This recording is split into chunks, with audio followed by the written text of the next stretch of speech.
Hey guys, welcome back to this channel. In this video, I'll be showing you guys how you can use CapCut's new feature, which is AI Expand. I'm not sure how different it is from the style that they have, but now they have it as a feature. So I'm just going to use this photo right here, and I'm going to select Add. Then I'm going to click on the photo, and I'm going to scroll until I see AI Expand, which is this one. Select the aspect ratio that you want, for instance like this, and describe what you want to generate. I'm just going to type in food, table, cake. Press the checkmark button and generate it. It is free for the first tries, I think, but I think after that you do have to use it per feature. I'm not quite sure entirely.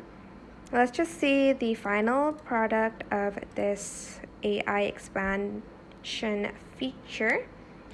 And as you can see, it expanded the table. You can select whichever one you want.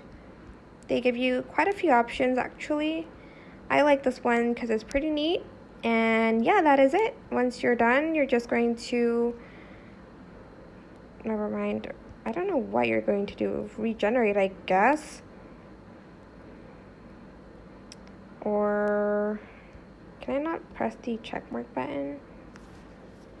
I don't know how I'm supposed to go about this. The area expanded, cancel. Cancel? Oh, here, press the checkmark button. I totally missed that. And once you're done, you're just going to select the checkmark button.